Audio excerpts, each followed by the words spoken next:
Hello everybody and welcome back to the Prince of Persia 2008 Epilogue walkthrough. I'm not sure quite what happened there, but that was a rather funny little glitch, so I think we will go with it and it'll all be fine. So, before we use the plate that is kind of the Prince activated, we want to get a Fresco. And to get this Fresco, we need to get over here, grip fall down. It's very, very, very tight, but you should be able to make it. And then it's just a case of timing your running. And then we actually get to use the new plate. Because as with the sprint mechanic in battle, this is another new thing just for the epilogue. Okay. And it's pretty awesome. So I believe that this is called Energise. And essentially what the Energise plates do is they restore certain bits of the building for a short period of time, allowing you to platform across them. Now, in terms of what this actually achieves, it's not really a whole lot.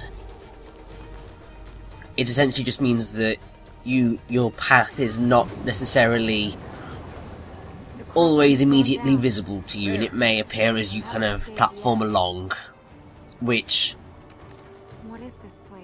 ends up being quite cool. But obviously, you know, if you whatever we try, let's try it fast. Like to see where you're going, it can be quite thrilling. We have to keep going.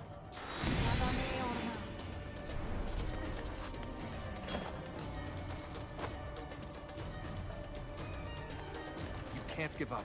Not now. It seems something's finally on our side. Now I say that this room is probably one of the more difficult rooms in the entire epilogue. Largely because it goes so high up, and there's so many kind of plates and things to get through that it's not the easiest thing to get your way through.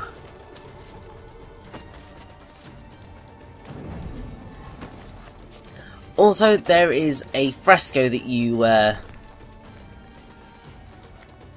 can get to that's right at the top, but it's probably the least obvious Fresco in terms of how you're meant to make it to it. Because, like, you can just about see where it is, but then it's not quite immediately clear how you're meant to get there. Don't worry, I will show you how to get there. Because I certainly didn't have to re-record the entire Epilogue DLC because I screwed up in getting this single Fresco. Certainly not.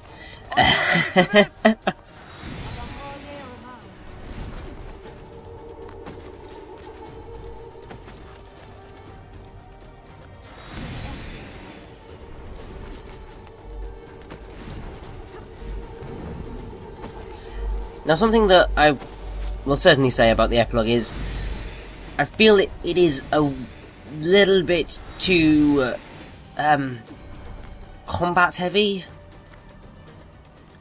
in terms of the amount of forced combat sections in this game are quite ridiculous. Because as soon as we get down to the bottom, we're going to have to face off against the shapeshifter, which is not the most fun of things. But before I go back into that, this is how you're meant to get to that Fresco that you've probably seen just off to the top corner.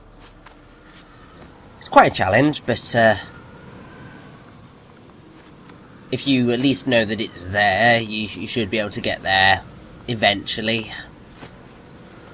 But yeah, with the combat, there's only 7 soldiers of Ahriman in total, I think.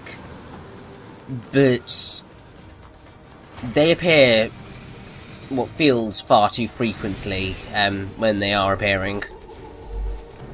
But then also you have to fight the shapeshifter so many times, and the fight basically never changes, which can get tiresome after a while. It's like, in the normal game, it wasn't that frustrating, because all of the fights were kind of relatively well spaced out. Whereas here, even though they are reasonably spaced out, because you've only got a 2-hour experience, having that many fights just does get tiresome as you progress. Especially with the complete lack of variety in how the fights go down. It's like the least the shapeshifter could have done was go into the alchemist's form or the concubine's form. That would have, you know, shaken things up a little bit.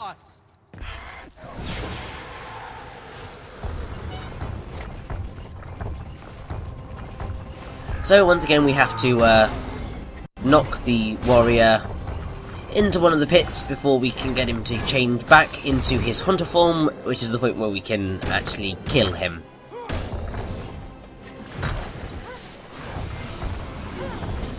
It never changes at all. You just the location of the battle changes. So sometimes you might have, like here, 4 places that you can throw him off, and in others you're only going to have a single, or yeah, a single exit. It happens.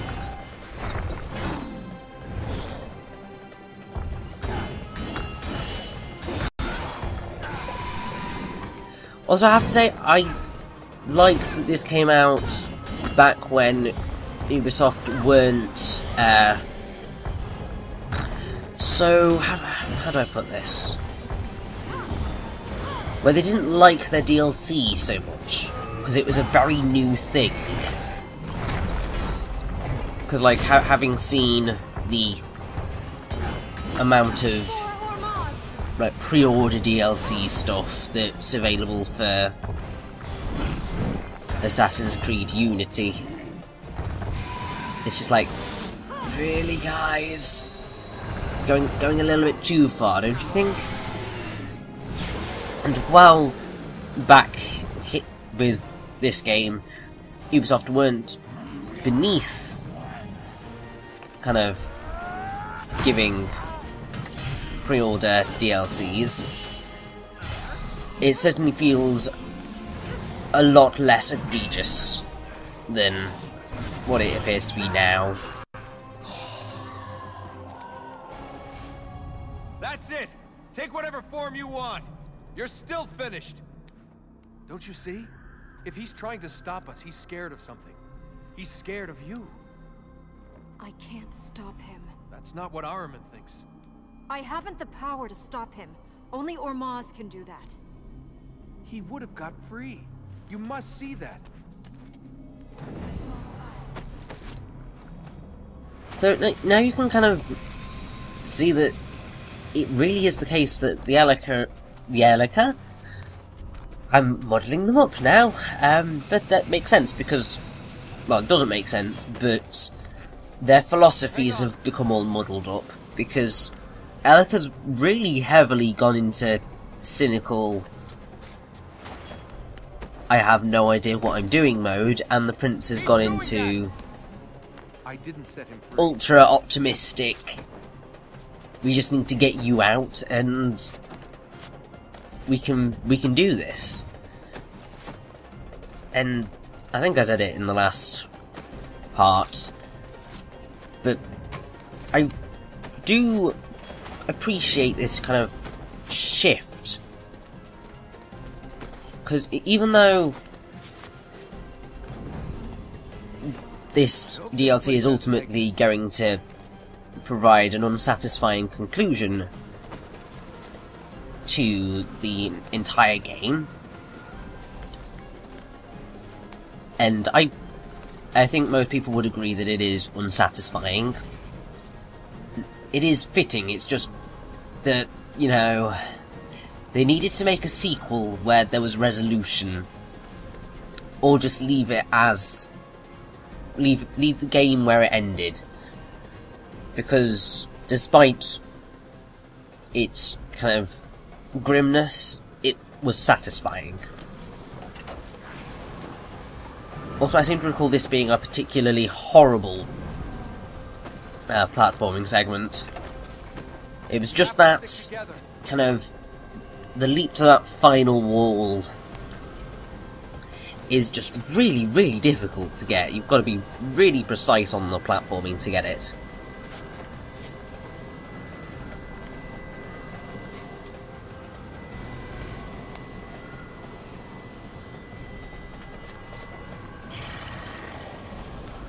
But I think we are relatively speedily heading towards a rather fun segment of the DLC. It's sort of a multiple pathway type deal, and it's quite cool. And I will say that kind of, despite what I'm saying about the fights being pretty samey, there's a great variety of different platforming challenges that you have to deal with. Because we've had the bathhouse, which was kind of a climbing to the top with doing cranks and power plates. Maybe your powers will grow. Maybe Armin knows and that. our next one is going to be very different as well. The temple has gone. Your powers aren't fading, though. You're growing stronger, gaining more power. It doesn't matter. Whether they grow or fade, I can't fight a god. Not even the strongest Ura of old could fight Ahriman. And I haven't a fraction of their power. Whatever you say, Armin is scared of you. What if he is simply taking revenge? The Aura imprisoned him for 1,000 years. He isn't the type to forgive and forget. Neither am I. He still owes me a donkey. Soon he will take everything else that remains. He will swallow cities, devour the land. There is nothing that can stop him. We should move on, before the corruption has time to build up. So, yep, I went just a bit too soon there. That was very silly of me.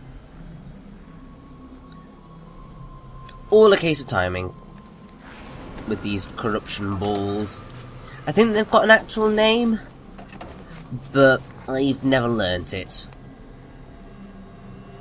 Probably should have done, you know, because I like to do that with my games. Like, I tried so hard with the Wonderful 101 when I did that. With the Dogus and Chudogus and Didogus. And I think there was Gedi Dogus. Yeah, and then I'm here and I'm just like, yep, corruption blobs. That'll do for these guys.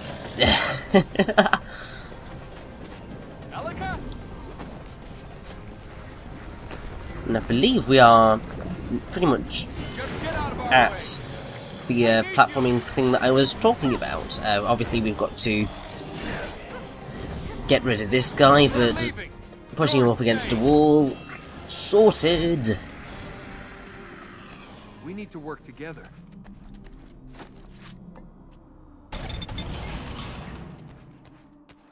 So, we have to get through a gate, which is kind of just there, and there are 3 rings which link to the 3 bars across the gate. When I brought you in here, I thought this place was Great. Nice little audio glitch there. Thank you. I would have quite liked to have heard Nolan North speak that line, but evidently game you decided that was not a pleasant thing for me to hear. You just decided to just cut out. Then we either decide the Bizarre. open that door is on the other side, and we're The epilogue is probably, well, it is buggier than the main game itself. That's the point where I was hoping for a suggestion. There's a mechanism to the left of the door. You There, can sort 2 of see more higher why up. it happened, We should see what those because do. Look for the handholds on the DLCs columns. generally have Those less towers, effort anything put we into can them. use to climb across. But it's still kind of just like, come on. You can just put at least a little bit more effort into this, just to make sure that it works perfectly fine, considering you're asking someone to pay an extra $10/pound/whatever it is, in addition to what they have already paid for your game. You can at least put the effort in to make sure that things like that don't happen. That would be great. But then, it happens. Even the most well-tested of games may have bugs that you just don't realise are there. I'd say kind of Nintendo are probably still one of the best companies out there for getting mostly bug-free games. Obviously, there are things that can happen. The Skyward Sword game-breaking glitch, for example, where if you did things in the wrong order, or at least in an order that wasn't expected, then you completely locked yourself out of something. I can't remember what it was, but there was that, and things like that happen. Also, looking at the corruption that is sitting on these towers, it's rather bemusing to see that the texture just kind of scrolls with the walls. So even though kind of the mass is writhing, it's not moving in the slightest. It's just the texture that moves.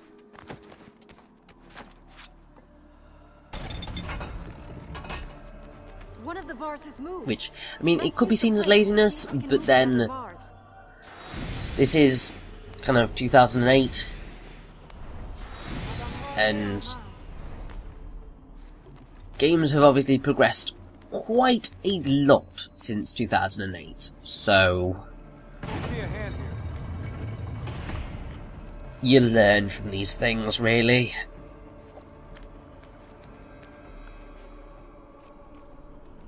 Let's see what this does. Where does that get us?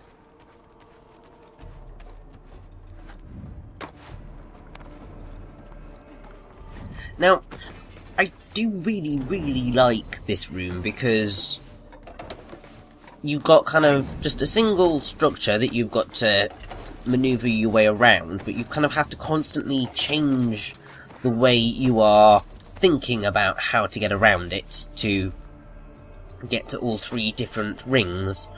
Obviously there is the thing of there is only one way for you to get to each of the rings, but kind of it's the whole having that structure and you having to kind of just think a little bit about what needs to be where in order for you to get across.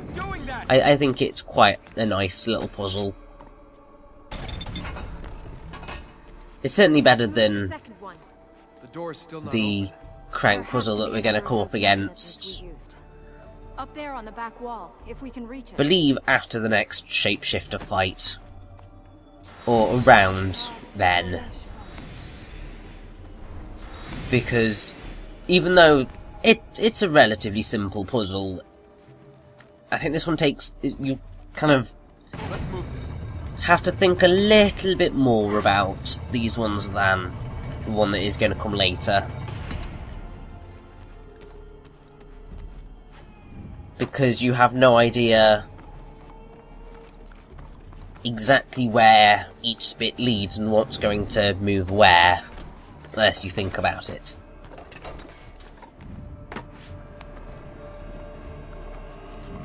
Let's go.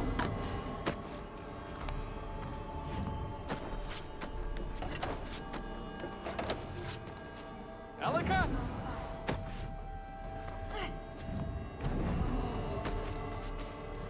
Now I have to say, kind of, I've not really spoken about the corrupted air too much other than kind of as a gameplay mechanic, but as a kind of visual thing. That's it.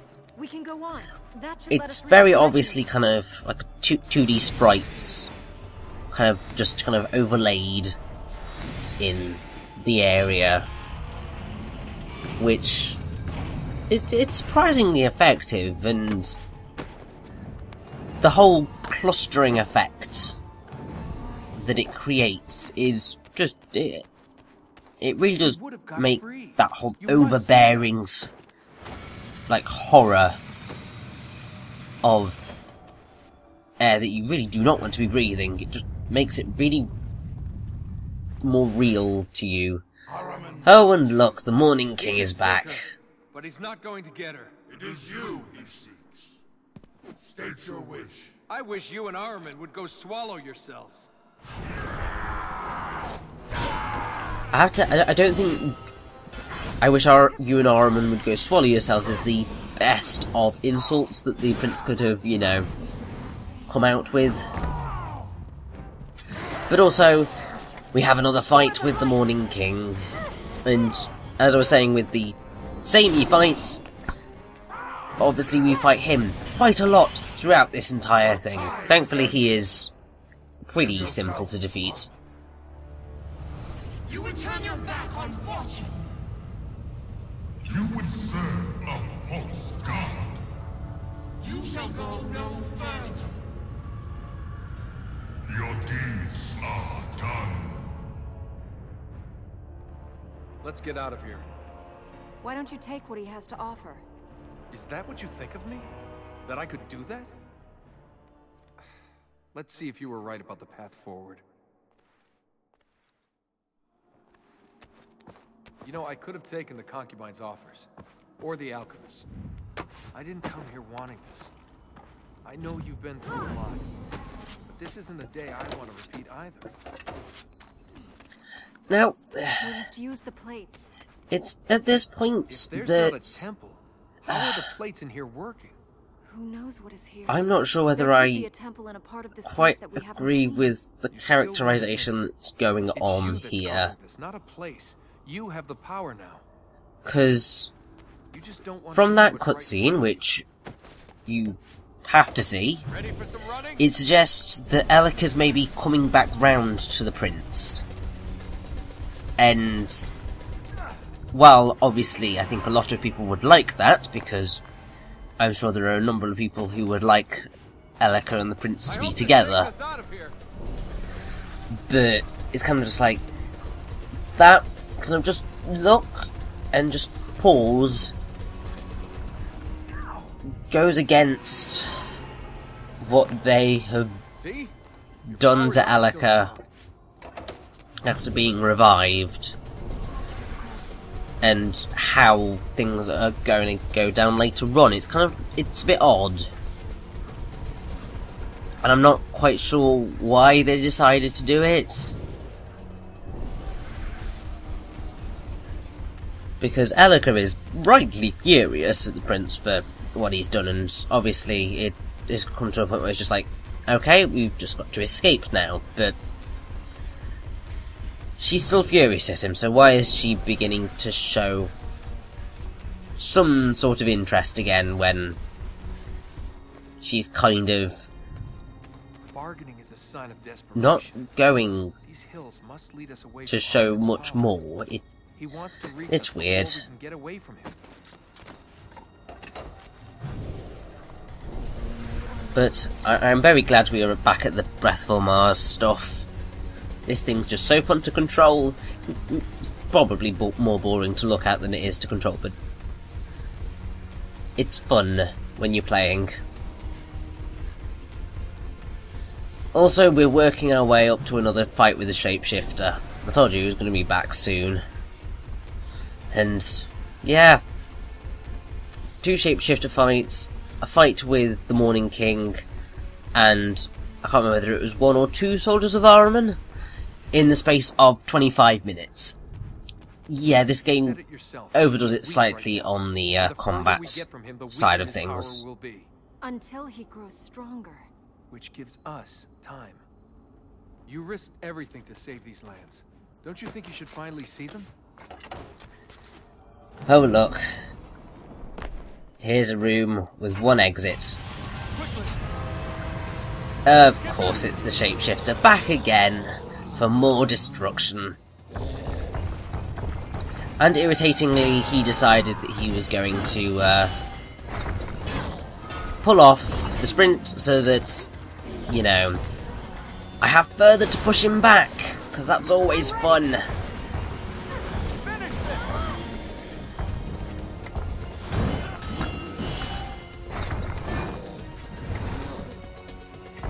Your turn.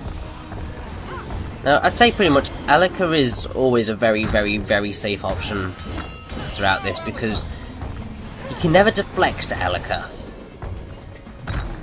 which is obviously very helpful. And when, you know, you can't use Elika, it just gets a bit frustrating.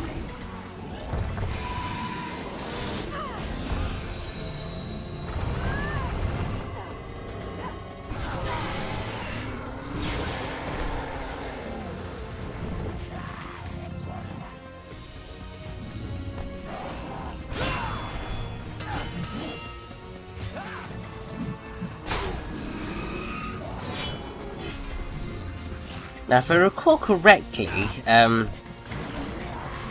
didn't have... Oh no, I might have had somewhat decent luck with getting him out, looking at the time frame. But I seem to recall having a fight with the shapeshifter that just lasted forever because I decided, nope, not gonna throw him off this time. I don't know why. But this time we did throw him off, so that's good and helpful. And in the next part, we are going to finish off the epilogue. We're nearly there. Let's do this. Those are sort of mixed messages. I'm not the problem.